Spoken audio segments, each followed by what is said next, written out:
In the status quo, millions of people around the globe are struggling to cope with the schedule they are given for their job and are finding it increasingly difficult to manage with such timings due to factors such as travel time and their general lifestyle.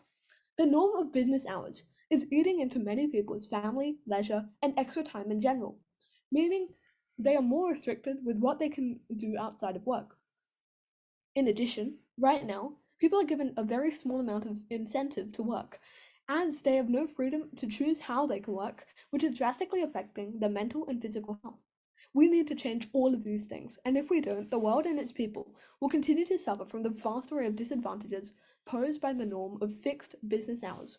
So, we, side proposition, prefer a universal flexible working week to the norm of business hours.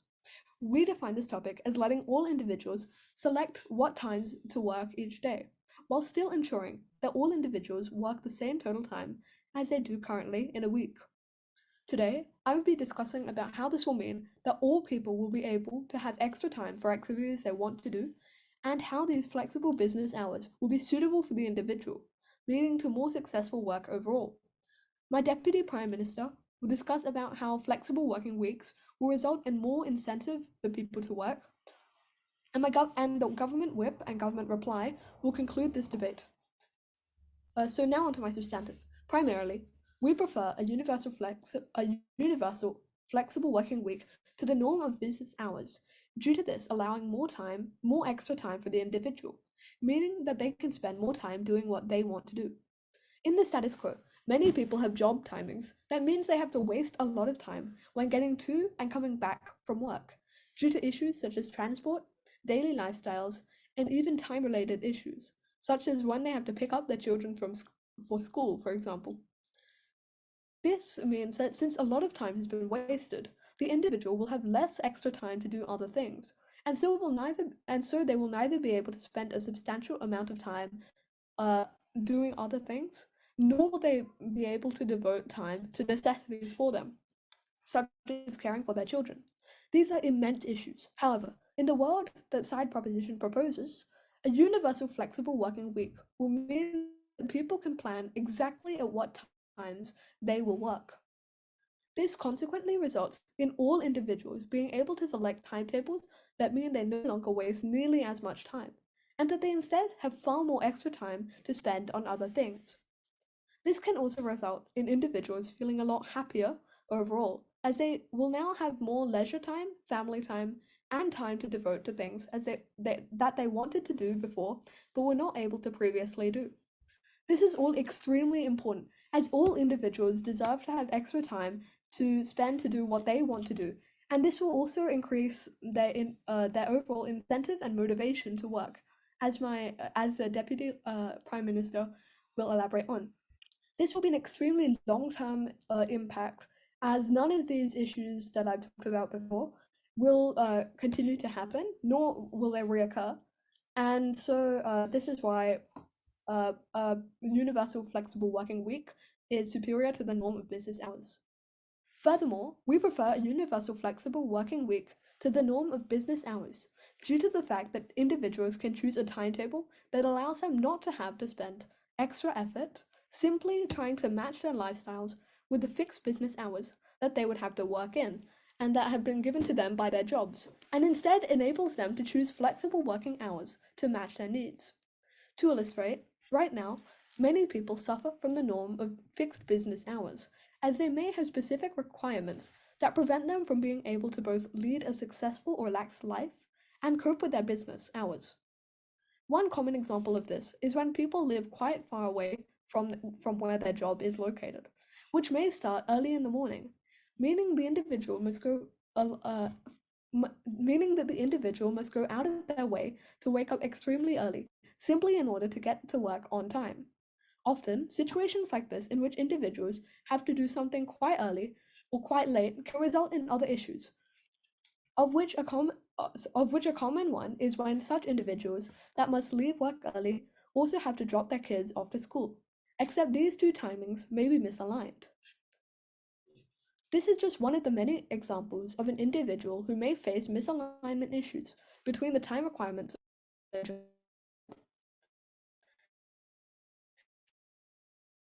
of other parts in their life. And this can be devastating for an in job and select another one that may be closer to their home, or even move houses, simply to accommodate for the fixed business hours they have been given. On the other hand, if we, side proposition, introduced a flexible working week, this problem would no longer occur, as even though it may still take an individual a certain amount of time to get to work, regardless of whether it is large or small, the individual will now be able to align the time at which they leave home with the time at which they need to do something else, such as dropping off their children. So they will be able to change their flexible working times to meet this. This will overall lead to far more ease with which the individual can work. In addition, this will also lead to an overall more successful working schedule, as individuals will not suffer common issues like fatigue, stress, anxiety, or other problems that stem from them not having a flexible working week. Fatigue from a badly aligned sleep schedule due to them having to wake up early or sleep quite late. Stress from the time it takes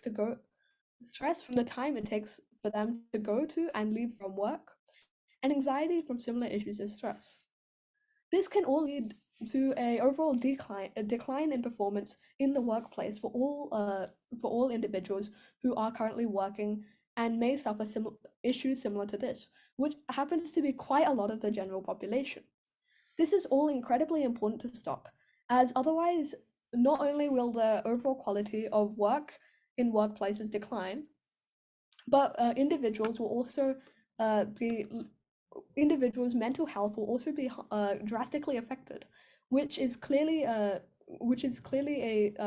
drawback from the system of business hours. However, none of these drawbacks will be faced in a world in which we prefer a universal flexible working week to the norm of business hours. And so this is why I am proud to govern. Government comes into this debate and states things about how they maintain effectiveness, they maintain working time, and that they have better mental and physical health. This was one of their main arguments. But note that they cannot have all three benefits on their side realistically and all three at the same time. If they have effectiveness and work at the same time, what is the difference? People on Gov would not have additional time to spend on things or be happier or would be enjoying themselves in leisure when they produce the exact same work quality with the exact same time. They have to make some sort of value judgment and sacrifice certain things. This is quite utopic and infeasible for them to actually claim all three benefits without making any value judgment. They also stated something about commute time, such as dropping off children, the amount of time it takes to go to commute between work and your home. But note that this was also one of their main arguments. But this is quite a minor harm that we are willing to trade off when commuting hours are usually maximum 30 minutes. And before even applying to a job or school, individuals usually consider the commute time beforehand, meaning this wouldn't be as big of a problem because you wouldn't really choose a workplace or a school to go to without if it's like 1 hour away from your home. So this wouldn't be as big of a problem in the first place. We also ultimately this harm is overweighed by the benefits of standard work hours, which we will later explain on. So moving on to how we set up the debate. So firstly, flexible working week, as government also agrees with. This is when workers are granted the choice to choose to work whenever with no set schedule. And also we think that this would also include no set time requirements, which means that you don't really have a specific amount of hours you're supposed to work in total. This typically has options like varying start and end times, compressed work weeks, and overall just irregular hours. This would likely happen at home, since at companies it would be hard to have flexible working hours because showing up at the company at 10 p.m. would not be a feasible option for most people, especially considering the commute, which would lead to no exclusivity. This is why the most likely characterization of flexible working hours would be just remote work. So also to define business hours, this is like a set schedule, clearly separating work from leisure, such as 9 to 5 and Monday to Friday. Employees are always expected to be present at a specific location, like an office or like a place where they all gather during these hours. So instead of this, we would prefer this So because of this, we would prefer the standard 9 to 5 and Monday to Friday work schedule. The side that wins this debate is the side that proves that their work schedule has a better work-life and leisure productivity balance, as well as more efficient work. And we acknowledge that 9 to 5 is not perfect and does not fulfill every single person's standards, but it still provides you with a clear schedule and is a motivator, which I will expand upon later. So on to our first argument on erosion of company cohesion. The main premise of this is that company cohesion has a very deep link with outcomes, results, profit margins, and individual health of the employees and the company as well. So onto our first layer on collaboration and communication issues. So on collaboration issues, employees would not be available at the same time, because when they have a flexible working week, making plans for leisure would be what comes first, then filling in the blank gaps with work time. This would lead to delays in extremely important factors of a functional company, like decision making and problem solving, etc., since team members aren't available to provide immediate responses. Second layer, there is a decline in company atmosphere. So what does it look like in their world? It looks like company employees never getting to bond with each other, get to know each other as individuals, or even have a personal conversation. In other words, it would take away the social aspect of working together, which is the main reason some people go to work in the first place. As with everyone having their own plans, it would be extremely hard to have everyone all together at once in one room, which is required if you want a functional, for example, marketing team or management team in a company. Our world, on the other hand, looks like a company that actually has a cohesive and harmonious work environment without the need for literal unspoken tension. The 9 to 5 work schedule is not perfect, but is relatively social. And as human beings, a company atmosphere that is loose and free is more bound to work better than rigid computer-based systems that require flat text messages. So our third layer is on lack of discipline and reward system. So employers find it hard to supervise or monitor work progress, making it much increasingly difficult to manage a discipline and reward system. So if employees produce commendable work by sacrificing their own time, and employers cannot tell, then we don't think this employee would get the reward or maybe the promotion that they deserve. We understand and acknowledge that this can also happen on our side, but would need a lot of additional devices, management applications, new policies, and whatnot, which are overweight by our benefits. So the corresponding impact to layer 1. So to illustrate something really quickly, you would have to use telecommunication applications, calls, and technological methods of communication to simply communicate and talk about very simple things, since you're not at the workplace all at the same time. This leads to a world where you just need to ask someone via messages, can you help me with this section of the report, and leading to a post 5-hour response, leading to missing deadlines, procrastinating, and just a lack of engagement in general. So onto our second argument on how it decreases productivity. The main premise is that flexible working hours would likely be remote work, like we already framed, and working at home or other locations as opposed to the office or workplace. So this was already mechanized previously in our characterizations. So the first layer is that having no set work schedule, especially at home in a more relaxed setting than the traditional workplace, could lead to procrastination, where people could end up putting their work off for days or even weeks and doing all of it hurriedly right before the deadline. Second layer, working remotely, such as at home, means the work environment could be more distracting than a traditional corporate setting. So home typically is a much more relaxed setting, as we all know, with distractions such as family, the temptation to do leisure activities usually done at home, etc. What is the impact of this? So firstly, just the surface level harms. It would be hard to focus and do work, leading to a large amount of cramming and stress so as to not pass the deadline. But also in the long term, suddenly cramming instead of dividing work equally could lead to burnout as well as less productivity. So they already have this harm on their side. The impact of layer 2 would be that distractions could lead to less productivity and work, as well as unnecessary stress and frustration that could come with this lack of productivity. Also, there's one additional impact, which is both short-term and long-term. Firstly, the inability to focus and procrastination in the long term could lead to stress and burnout, as we already stated. Note that this is not an exclusive harm side. We think that this happens in all cases in this debate. Second, there's less productivity in the long term, which only happens under their side unless they can prove otherwise, because work also negatively impacts companies, as they might not be able to keep with consumer demands because of the lack of work and lack of engagement, leading to higher prices, etc., and a vicious cycle. But this also means, due to reduced cohesion and productivity in the company, that company itself might not do very well. Extremely proud to oppose. Before I begin my speech, I'd like to point out some quite obvious flaws in the opposition's case. First of all, they began their speech by stating that it is quite utopic to take all 3 benefits that they mentioned. However, they failed to back this up, and they failed to state why this would be truly impossible. Instead, this is why our case is so good, because it creates such a utopic effect. Furthermore, the opposition stated that people wouldn't choose work that is far away or wouldn't choose early work hours in counter to our points. However, we cannot predict everything. For example, people don't always have to have plan to have children, and then they could suddenly have one, or sudden changes in work, or promotions which require new facilities or places, which require more travel time or earlier or more work hours, which means you will have to get up earlier, and these sudden changes can happen unplanned. In their counter model, they challenge that there should be a set amount of hours per week. However, the motion states a flexible work week, which means that there will be a certain amount of hours per week. The flexibility is only per week.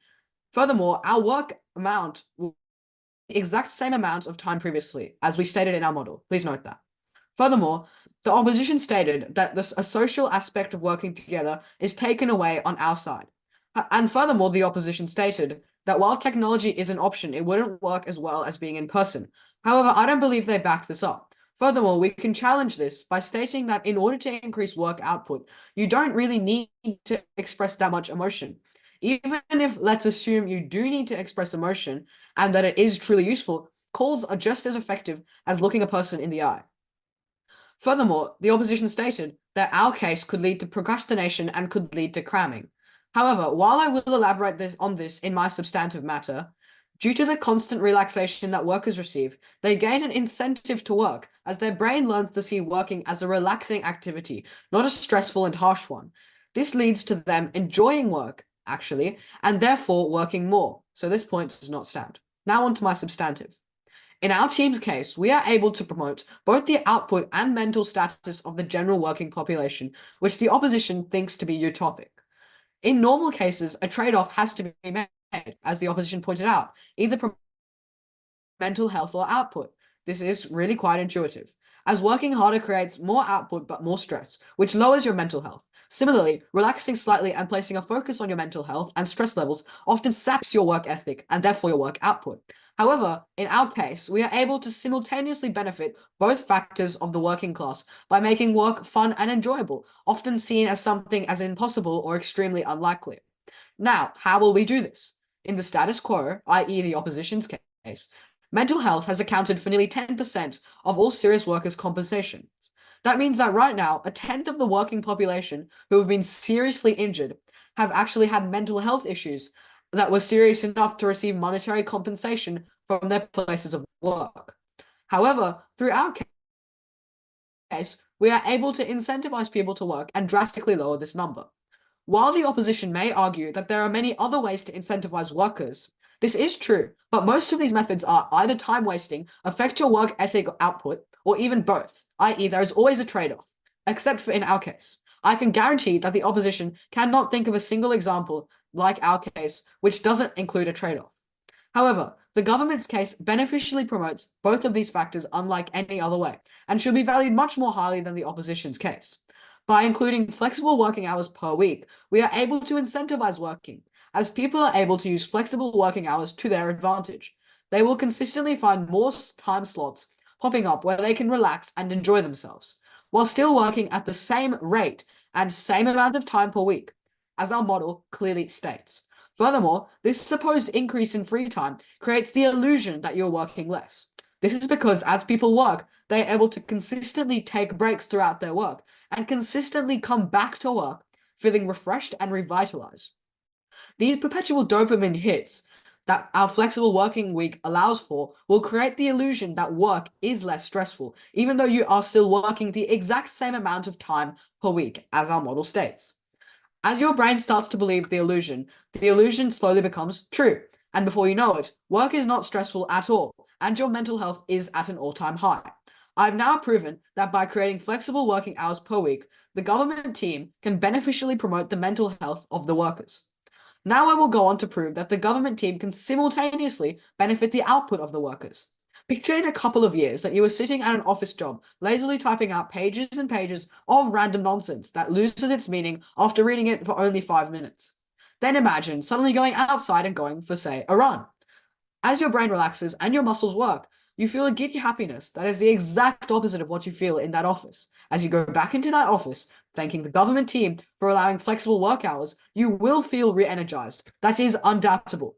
You will go and sit back at your desk as you wipe the sweat off your face, and you are able to slowly shift your mind back into focus, and all of a sudden, all that writing doesn't look as tough. This is because your brain is re-energized. As after this sudden dopamine hit, you feel at ease, and your brain feels the illusion that you enjoy work, and eventually you start to enjoy working. I have already proved this. Sorry. But now that you enjoy working through these flexible work week hours, an incentive is created to work. This incentive is more powerful than any money or rewards that working a sluggish 9-to-5 work week that the opposition promotes can ever give you. You enjoy working, so you will work more. You will work harder and you will work smarter. This is extremely beneficial for the working population, as they will increase their output while still maintaining the illusion that working is fun and enjoyable. The opposition team may argue that by relaxing through these flexible hours, workers will become slack and do less work because we are giving them the taste of freedom. As I've already stated in my rebuttal, this problem also exists on both sides, but to a lesser extent on ours. Anybody with flexible working hours will hate working through the constant sluggish hours they will have to spend at work. They are the ones who will constantly dream about being outside or relaxing. Yet the working population on Team Government's side has the ability to go out and relax, and they are able to do so as long as they complete a set amount of hours per week, as our model states. They will be incentivized to work much more than the people with a 9-to-5 hour job will be, and therefore will accomplish much more work. By this logic, the Team Government's case can beneficially improve both the work output and mental health of the general working population, and this is why I'm proud to affirm. Thank you. Side government comes into this debate and states that they are able to incentivize working by re-energizing your brain coming for a 5-minute run, but their case not only does the opposite of this, but also has multiple flaws. The incentive to work does not exist if you have other things you want to do right in front of you, and the idea itself that you go for a 5-minute run just to re-energize, refresh your brain, and suddenly come back and be able to make magic happen is simply untrue. The human brain might feel re-energized, but you also lose focus. When you do something and when you set your mind to something else, evidently the human brain and the psychological effects are that you actually switch your brain and gear towards focusing on something else. Simply, this isn't applicable to all people, especially those who lack focus, experience with focusing issues, or just the general public that might find it difficult to focus on one event than other and single-handedly juggle simultaneously all of these things. Moving on to some main rebuttals from key points from opposition, they claim that there's a mental and physical health impact on our side, but why it's quite invalid is because it's more likely to happen on their side, and trying to simultaneously manage both things, leisure and work, you have to win the mental temptation to enjoy Netflix, sleep, take a nap, or enjoy your hobby, while the physical strain is that once the mental temptation does win over, you have to put leisure time past, and by overworking your body, you experience body feeling overwhelmed and whatnot. No, thank you. But moving on to the claim from opposition on the 3 benefits value judgment on 3 cases. Why it doesn't stand and why the previous speaker said it was quite hard to envision seems quite difficult for me to understand, because it's quite easy to visualize this. If you are effective and spend the same amount of time for working, what is the difference between government and opposition's world? Why does your world magically have more time than ours to enjoy multiple leisure activities, find rest, enjoy all these benefits of physical and mental health recovery, and face such benefit? It simply doesn't work. If you sacrifice efficiency, then you need to overwork to produce something similar and produce the similar outcomes, leading to cramming, procrastinating, etc. If you completely give up on work quality or quantity, your work life becomes stressful and you might get fired, cut off, or whatnot. And if you sacrifice time and you work less than the standard amount, then you have the mental strain that you have to establish the same outcomes, but it simply doesn't happen. Another claim continuously coming from their side is on commute. We simply decide to trade this off from the very start of our first speaker. We understand that there might be people who have to go through long distances to commute, but we don't think this is such a significant amount. Usually people have to go to commute for a maximum of 30 minutes, but we don't usually think more. But if the very minority, a very fraction of the cases have to go for 30 plus minutes, and it makes such a big impact on their life, we think it's also a problem with the individual and how he or she manages to manage their time or finds it to commute between work. And know that side government has much more trade-offs that they are not willing to make, such as the productivity of the company itself, because we find it absolutely necessary that they have to choose one between effectiveness, same time, and multiple leisure activities. They have to make some sort of value judgment for their entire case to actually work in a feasible world that's actually realistic with realistic consequences. But moving on to the final claim from their part as to relaxation becoming an incentive and your brain is re-energized. Again, this doesn't really stand valid because people often mismanage events. We are human beings that often have the temptation to enjoy leisure more than work. Evidently, if you were given two options, more people would choose leisure. Just because you enjoy leisure, not a lot of people just want to work right after because their brain is re-energized. Evidently, if you have realistic purposes or if you have realistic goals or source of motivation that is not just you enjoy leisure, then maybe people may select work. But under government side case, it's very important to think that people would spend their whole time in leisure, and procrastination is a thing because it occurs. If everyone was the model exemplary textbook student who decides to work after they rest just because they rest and that's a source of inspiration, then we love it. But that's simply not applicable to all people. We think yes, and we assume and concede that there are people like this, but the majority of the population are people that are not like this and want to consistently enjoy leisure. For instance, family time. Everyone wants to enjoy family time, not only because they want to rest and get away from work, but also just because they simply love their family. And it's not something wrong, no, but it's very hard to manage these two events, juggle and make value judgments between these things and prioritize certain things. It's simply very hard to do that, meaning that when opposition claims that relaxation is an incentive, then they simply think that people are going to choose family time, time with friends, and all these other benefits over work, which is simply improbable. But moving on to some clarifications on why our arguments stand till this point in today's debate on, first of all, erosion of company cohesion. The main line of logic here we used was about the collaboration issues that might pop up as well as the communication issues. And some people enjoy work because of the social and collaboration facet of it, meaning it would take away the social aspect of working together with the group cohesion, with everybody enjoying their own plans, and employers finding it harder to supervise or monitor work progress, which also makes it increasingly difficult to manage a discipline and reward system.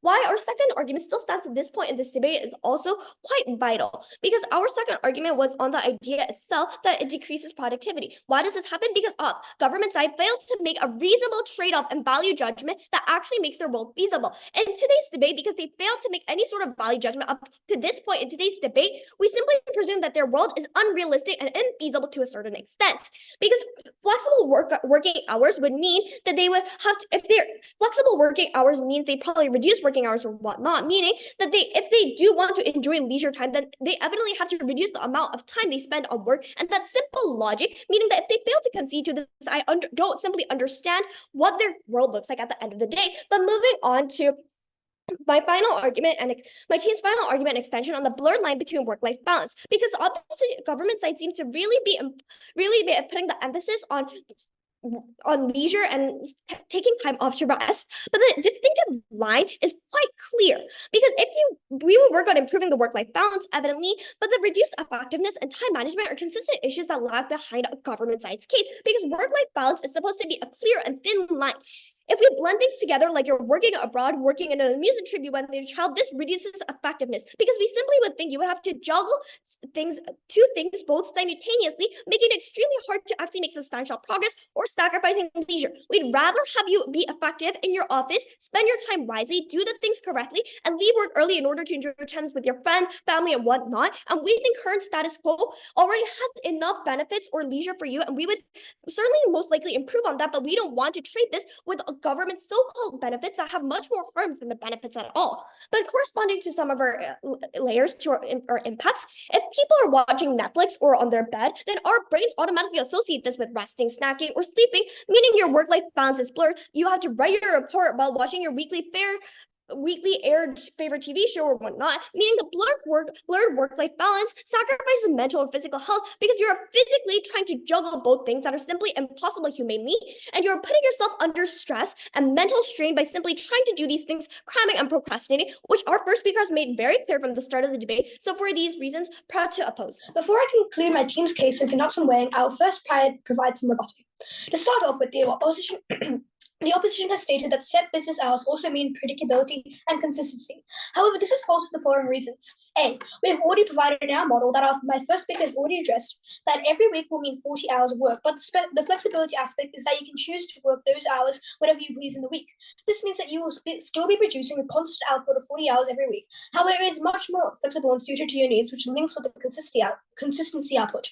Reason B, global operations. There are many companies in today's society that collaborate with different partners worldwide, serve in multiple time zones, or have round-the-clock operations. This means staggered business hours, meaning that consistency in the proposition's world is not actually there. Also consider emergency situations or unexpected events, or perhaps changes in demand and seasonal events. Then the consistency is again broken. Therefore, this point does not stand. I would also like to repeat our model, which our first speaker also mentioned.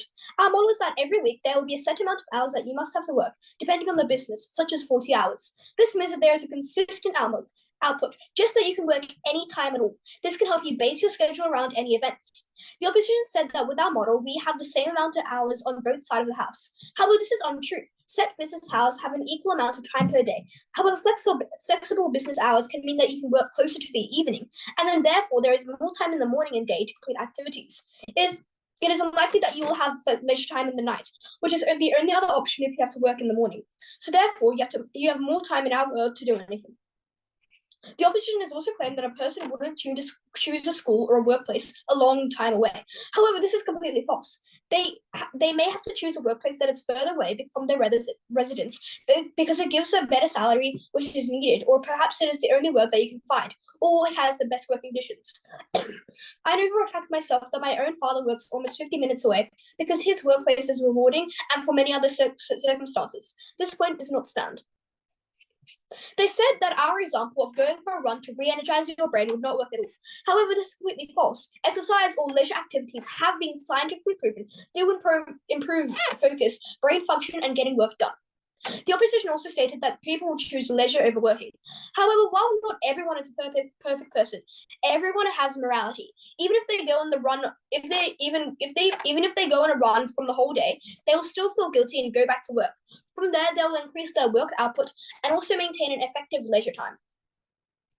The opposition stated that work-life balance would be blurred. However, if work-life balance is blurred, then work becomes part of your life, hence becomes enjoyable. Furthermore, I fail to see how it is hard to juggle watching Netflix or taking a nap. Furthermore, the opposition stated that people will choose leisure over working. However, while not everyone is a perfect person, everyone has morality. Morality, as I have already said. The opposition also stated that set business hours mean more organization and efficiency. However, this is false for several reasons. A. Mismatch with peak demand. Set business hours may not always align perfectly with peak customer demand. For example, a store with fixed hours may experience rush periods where customers exceed capacity, leading to inefficiencies in serving customers efficiently during those times. B. Employee productivity rates. Employees may not all be equally productive during set hours. Some employees may be more productive during specific times of the day, and rigid business hours won't maximize their peak productivity rates, leading to less efficiency and organization. And also, with our model of flexible business hours, we are still able to have the same organization, output, and consistency, just with a much more flexible working week. But businesses can still achieve efficiency through alternative work arrangements that may not strictly adhere to traditional set hours. Another point that the opposition has stated is that colleagues would want to work with their colleagues, and that this cannot be achieved through flexible business hours. While the first part of that point is true, the second part is not. Here are some reasons as to why it is false. A. Independent workers. Many workers may not actually enjoy being with their colleagues and can schedule their time to work independently. This can be greatly helpful if a certain worker is finding it hard to focus or any other circumstances that may lead to independent work. Reason B. I know that you're probably thinking of the people that do, in fact, want to work with their colleagues. This can be easily provided for. If workers want to spend time with their peers, simply use the advantage of flexible business hours and schedule times where you can work together accordingly. This flexibility can easily accommodate for personal preferences and unforeseen circumstances, while still maintaining opportunities for collaboration during core hours. Therefore, this point also does not stand. They said that company members will never be able to work or bond together. However, with the argument that I have just said, this means that employees can have even more social time to work together, which is less evident in business hours. The opposition has also said that flexible business hours would lead to stress and burnout and less productivity. However, this is completely false, as stress and burnout is even more likely in set business hours. For example, workers would have hours when they are most productive. They may be most productive in the evening because of the clutter of the day has already died out. And also with flexible work hours, you can be able to have an equal amount of work every day. You know yourself, you know yourself best, and therefore you will be the only person who you would know when you are most able and likely to sit down and get the work done. This means that stress and burnout is drastically lowered, which is why this point does not stand. I'll now like to move on to my weighing. We believe that the government team has won this debate based on the metric of severity. This refers to how big of an impact a decision makes. As my speakers have already talked about in their speeches, flexible business hours make a huge positive impact on the workers, which are those that actually carry out the work. We talked about the impacts of mental and physical health, flexibility allowing to accommodate any circumstances, and many other points that prove the positive impact our model makes. Workers should have access to flexible working hours because it promotes a healthier work-life balance, enhances productivity through optimized work schedules, accommodates personal responsibility, and supports overall well-being. This is why I am proud to negate. Thank you. Judge, what would help you work more productively? Randomly having to work in your bed that you already associate with sleep and leisure time, or working in a workplace that you already associate with work that has a rigid schedule that helps you focus and divide your work time? We think the second option would be better, and this is clear. Moving on to some clarification. Firstly, on their point about like work commute, we would sacrifice this to an extent and would like to highlight that this happens only with the minority of cases. Most people don't live a significant amount of time away from their workplace, and this would likely be limited to only like 30 minutes or an hour, which honestly isn't a significant amount of time, and it's the same amount of time that it takes to drive anywhere, like to a grocery store, but that doesn't mean that we do everything online, right? Secondly, on the point of brain energization, the human psychological mind does not go intuitively based on guilt. Brain energization is practically a minor benefit, and intuitively you would prefer leisure over work. Now, on the point of collaboration, it's relatively hard to schedule times when they're not fixed and happen via telecommunication apps, making everything harder with technological errors and the general harms.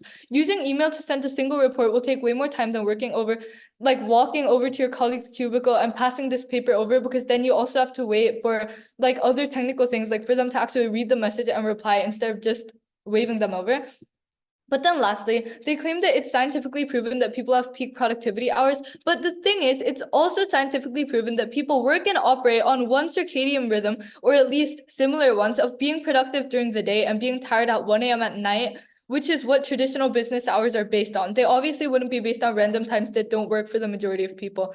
But what else affects productivity? Work environment also affects productivity, and having a work environment and a workplace only for work that is not intertwined with leisure and does not have a bunch of random distractions also helps productivity, which side government never sufficiently responded to. So moving on to my first class, which is about mental health and work-life balance. So side government claims that people would somehow have far more extra time to do other activities such as family and leisure, but this directly contradicts their model, in which they say that people would be doing the same amount of work. If they're literally doing the same amount of work, if they literally have to put in the same amount of hours, which was stated in their model anyways, but just in a different time frame, it's unclear why they would suddenly have drastically more time, because you still have 24 hours in a day and you still have to work 40 hours in a week, right? So then they also talk about commute, but again, in the majority of cases, people do not live multiple hours away from their home, as they would consider how far their workplace is from their home when deciding a job in the first place. And we don't think that saving, for example, 30 minutes is that significant. In any case, it wouldn't be enough to reap all the benefits the side government talks about, such as spending time with family. And again, we literally have to drive like 30 minutes to go anywhere. We don't do everything virtually. But then working at home could actually waste more time, because it could lead to a strong temptation to procrastinate, as home is literally filled with distractions, such as like TV for one, or just the fact that it's associated with leisure activities, family time, whatever else people do at home that isn't work. But then even if we're charitable and assume that this is true, we're willing to trade this off for the benefits of having a clear work-life separation. I'll take that POI. We never stated that people will be working at home. We never stated that, actually. But they will still be required to go to work. Just letting you know. Yeah, so the thing is, in our model, we already clearly stated that the reason why working from home would actually be the most likely case scenario is because if people really want to work flexible work hours, as you're saying, working for 30 minutes, taking a 5-minute run, and then working for 30 minutes again, or something like that, then how would it actually be practical for them to drive all the way to work and then do something else, do leisure activities, which would be outside of the workplace, as you can't suddenly have family time at work and then go back to work? This would literally be so hard to do, especially if people literally have to drive 2 hours to their workplace, as you are trying to characterize. So we already stated in our first speaker that the likely characterization would be working remotely. This would also be the best for your case, as people would not have to drive 2 hours, and stuff like that. And you never contested this until now, so we will just assume that this stands. But then moving on, they also talk about having to care for a child or pick them up and not being able to do this with normal business hours. But however, we have this on our side as well. If children are so young as to require constant care, we have things like maternity and paternity leave. And even though in traditional workplaces, people have some form of rigid schedules, if you're sick or if you have to care for your child or if you have any type of urgent emergency like that, workplaces do adapt to some extent. And if this is not sufficient in status quo, then we can just solve this problem and create more like maternity leave or sick leave or whatever, instead of completely switching to remote flexible work schedules and trading off all the benefits of a traditional work schedule. So what are these benefits? Firstly, it allows employees to actually bond with each other in person, as everyone would be following the same schedule, which would not be able to happen on-site government when everyone would be working at different times. This social aspect of work can help employees to actually get through any struggles of work and continue motivating them. Since humans are naturally social creatures, and even if you're not very social, you would still probably enjoy a light and easy work environment, rather than one where it's really awkward every time you have to talk to your coworker because you don't have any type of connection or community at all. You would probably prefer to have some type of support network and community with your coworkers, and this would be able to increase mental health and help them to feel happier. Sad government responds to this by claiming that technology would still allow people to do this. Again, this is another part where you basically conceded that you would be working at home, working remotely, as opposed to having flexible schedules in the workplace. As if you were in the workplace, why would you need technology? But anyways, the root of the problem is not virtual work. Virtual work or calling with someone is not why you would feel disconnected from your coworkers.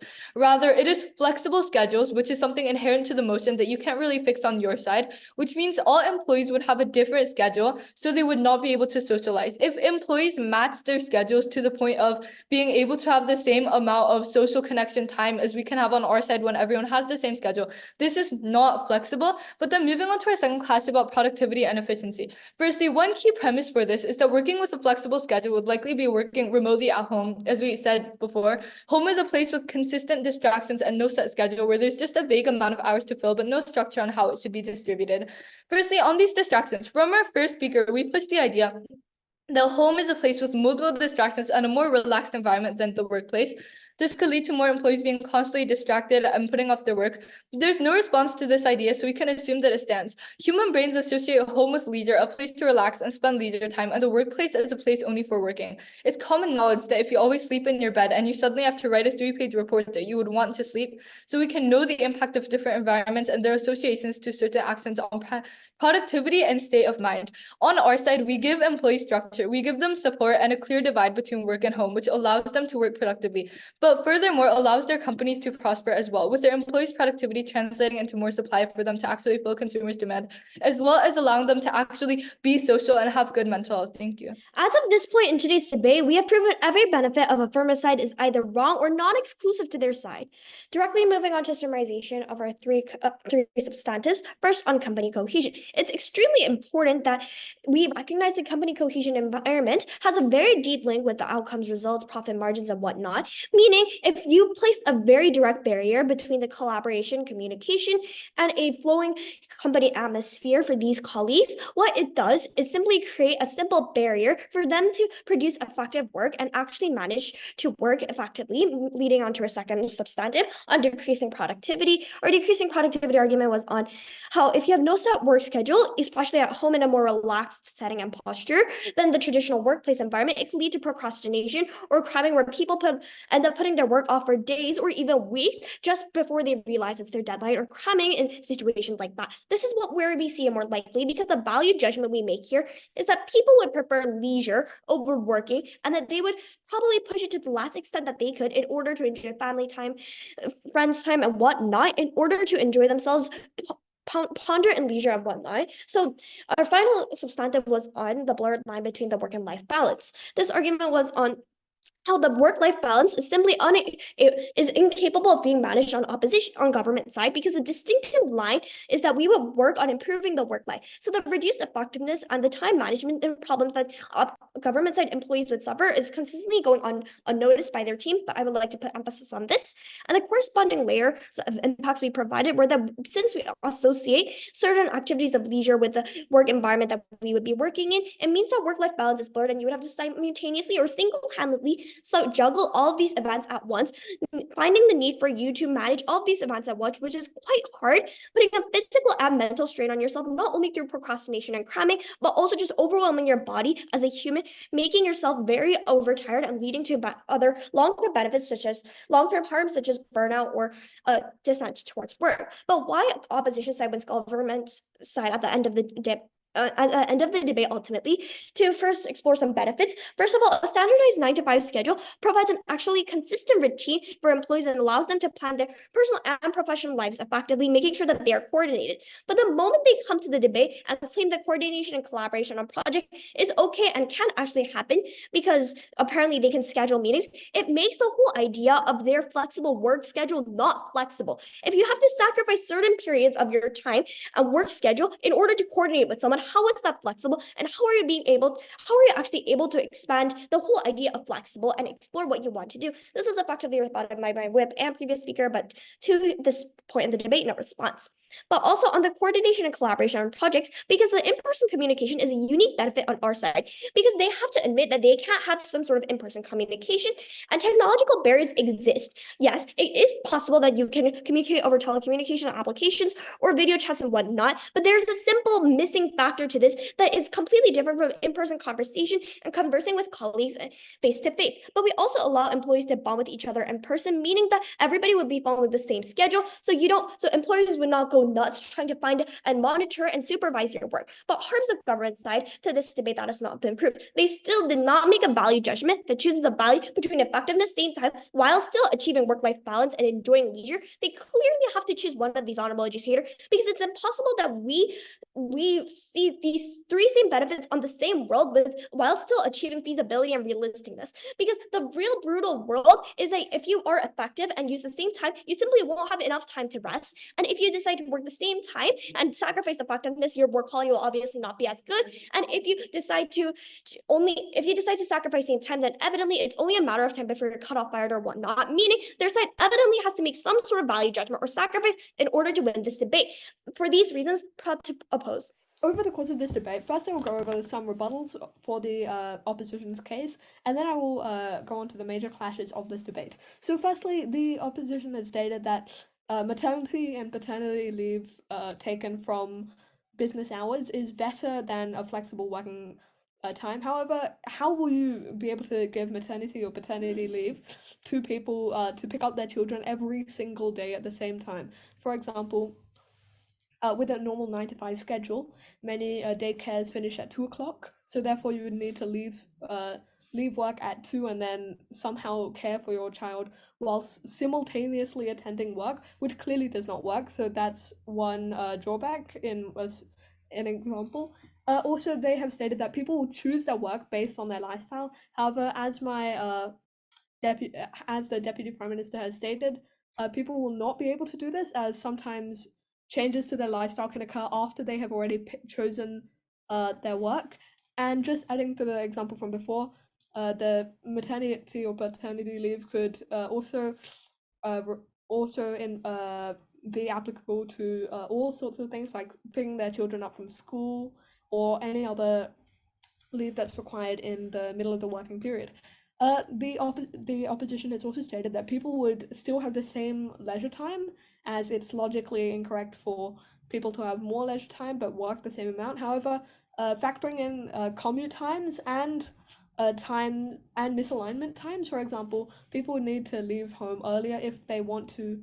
Like, not only considering commute times, people have to leave for work extremely early if they were to drop their children off at school, for example, while still going to work at the right time. So factoring in all of these times, people would actually have a lot more leisure time. The opposition has also stated that the relaxing home environment leads to procrastination and a decrease in work output. However, on the contrary, a relaxing home environment will actually result in people enjoying work more and will thus lead to more efficient work and an increased work output.